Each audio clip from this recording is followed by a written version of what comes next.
Welcome to the Building Success interview series, where we dive deep into the story of industry leaders in the real estate and construction industry.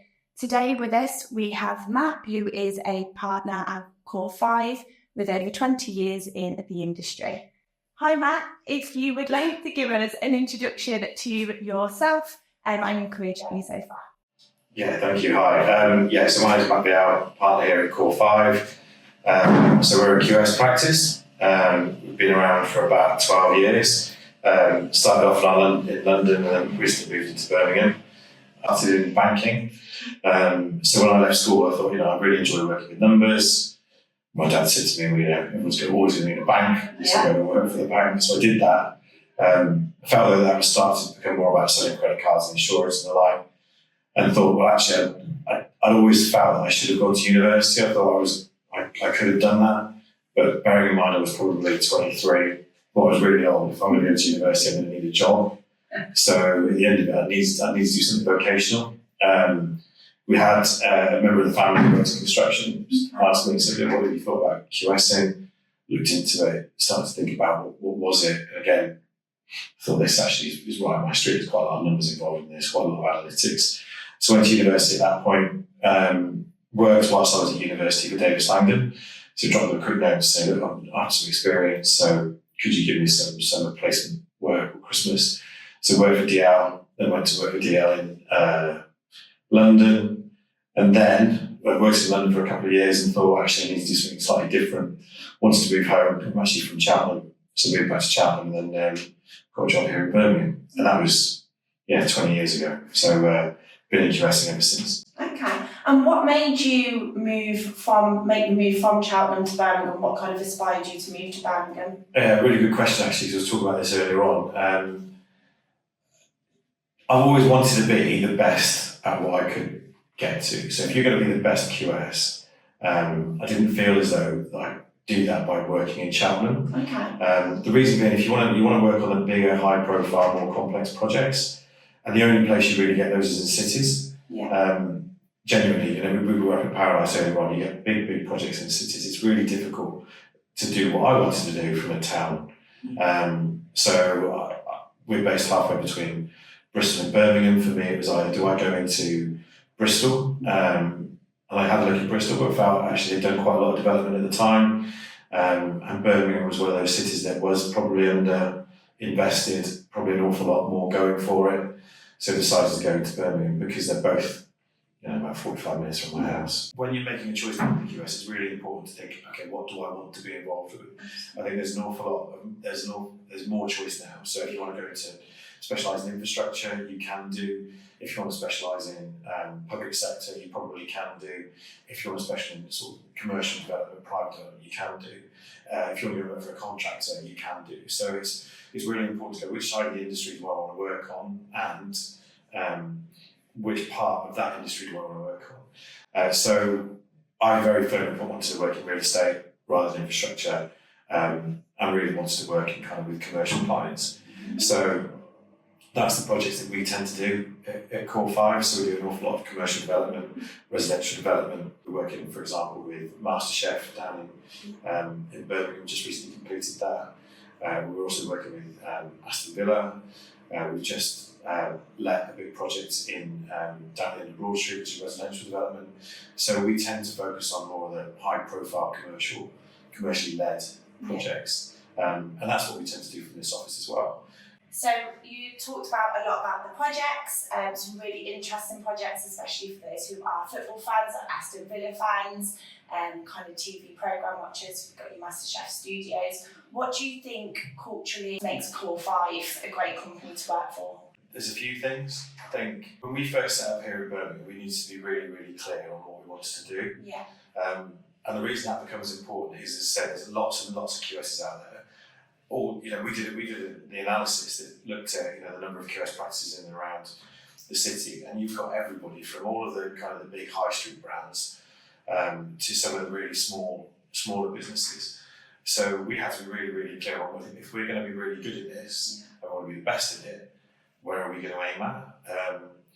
We're not interested in being just a generic QS. I'm not suggesting there's people out there that want to be like that, but we're not interested in that. We absolutely want to be the best at what we do. And that's not just from the perspective of, being the best technically at what we do, although we want to be that. It's about being the best in terms of the clients that we work with, the projects that we work on, the culture that we build, the places that we work in, everything that feeds into that. And one of our strap lines is to be the best at what we do wherever we do it. Yeah. For me personally, I've always, and others in the team, we just want to be the best at what we do. And I think why that makes us a great place to work is that we're able then to sit down with anybody that joins us and say, what's the part that you're going to play in that? If you're interested in being the best, what part do you play in that? Whether you're an apprentice that's come in, and we'll support you in getting the best education that you can and giving you the best opportunity to do the APC, but also we'll give you the opportunity to work on the best projects. We'll help you build the best profile as you move through your career. But we'll also talk to you about how what you do influences how successful we are on the other side of it, and more importantly, how successful your clients are, because if our clients are successful, then we will be. And we're able to do that at every grade. So whether you're a project surveyor, whether you're an apprentice that wants to do really well in their degree, whether you're somebody who's got a degree and wants to become chartered, whether you are chartered and thinking about actually how do I build a profile in the industry, how do I get technically very good, how do I get a variety of projects, then we'll work with you on that. Core 5 started because ultimately the business that we were all working for beforehand got bought by a big company. And what we found was that actually that's great, that's a great model for them. Really, really works for the big engineering practices, and no issue with that. But we felt is that actually that meant that we weren't supporting our commercial clients well enough. And what that meant was that we started the business as a startup. Okay. So you're constantly tenacious, constantly looking at the opportunity. What is the opportunity to work with more clients or to improve what we do? Which means we're naturally supportive of that. So we can give examples as well. People that come to us as senior project surveyors, they might be working for other practices, they might be feeling a bit lost. You go, how do I become a partner? And you go, we can find a way of helping you create your own opportunity first and take it, or helping to create an opportunity for you to come and take. It's very, very different now. I was kind of reflecting on this over the last couple of days. People coming into the industry are all very different. They think very differently. Yeah. And sort of 20 years ago, it would have been, that's the way to do it. That's the way to do it. And if you want to progress, stay at your desk for the next 20 years and you will progress naturally. The people that we've got coming into the industry now don't think like that. They are thinking about solving problems in very, very different ways. And it's, we've got to find a way to encourage that. The guidance bit you mentioned is absolutely important, because you can't just let the reins off, because clients, they do make significant investment decisions off the back of the advice that we give. So you do have to wrap the right kind of guidance into it. But I think, giving people the appropriate freedom and empowering them to go and make the best of their careers and do the best work for their client with good guidance is what we do. We've got to create the environment where people can start to suggest things. One of the first things I did when we were as a project surveyor, we started putting suggestion boxes into places, because there are so many different ideas of how to improve things. The amount of people that walk past things going, oh, that's the way it's always been done, knowing that it can be improved is maddening. One of our apprentices is that she came to us and said, I've got a really good idea around T-levels. Have you thought about exploring T-levels? I don't know what that is. So she went away off her own back and wrote a paper for me and James and Andy about what T-levels were, in terms of where they were relative to A-levels and BTECs and the likes, and what the courses were and the types of students who would go for T-levels and the experience that they needed. And it was super impressive that she pulled this together in a short amount of time and was able to voice it and then, present it in such a way that we were, totally into it. She presented it to the management board. So she'd then been with us for 6 months. And this was an apprentice that was working in another organisation that was frustrated because she didn't feel as though she was getting access to leadership. And again, sometimes in some of those places, you might not see leadership business from 1 year to the next, because you're all in London or overseas. But she was in front of our management board within 6 months, and we had a T-level student at our desk upstairs, and she's actually here this week, within 6 months of that. And so I think if there's a really good idea, whether it's around people or whether it's around technology or working practices or sectors or clients that we should be working with, then we have to be open to that. Definitely. Now we are here in Core 5's office. Matt, would you elaborate on what you think makes Core 5 different from the rest of the industry? I think the way in which we do things is different. I think the way in which we approach, particularly around the way that we present complex information to our clients, but that's kind of the technical side of what we do, and I can elaborate on that, I think, if you want us to. I think the big thing for us though is our independence. And what I mean by that is, I mentioned earlier on that the business that we previously worked at was taken over by a big American engineering practice. Yeah. And I think if you have a look at QS practices over the course of the last few years, you'll notice that a number of them, kind of leading practices, have gone into big American corporates or big engineering practices. We're not like that. We're an independent practice, and why I think that's really, really important is that everybody on the management board, everybody at partnership level, the only decisions we make for the good of the business and what we do, I think it's always really important for our investment decisions as well. Yeah. So when we're sat at the start of the year thinking about, what are we going to invest in, we're only ever going to invest in things that make our service better for our clients, and that is QS advice as well. So we're not thinking about, okay, we need to think about buying this for this part of our business or that part of our business. We're going, what's the best way in which we can give commercial QS advice?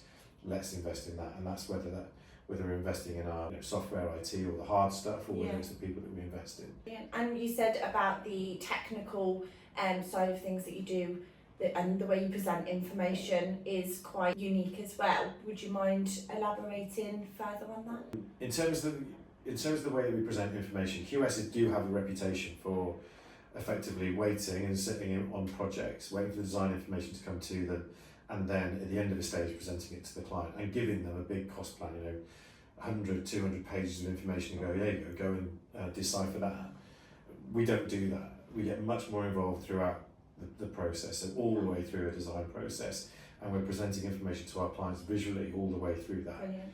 We're not just reconciling costs like concrete or steel or facades or whatever it might be. We're also reconciling, design metrics, so efficient design. So we're giving our client advice all the way through the process in ways that they can understand how their project is moving, which is for them.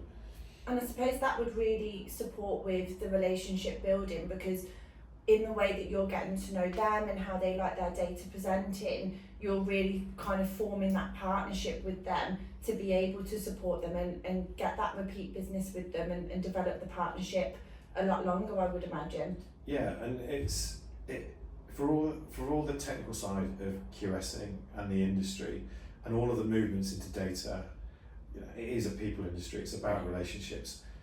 Ultimately, you need to build a relationship with your client that says, how do you want me to communicate with you, in terms of not just the form of my communication, whether that's WhatsApp or whether that's email or whether that's a phone call. How frequent do you want that information?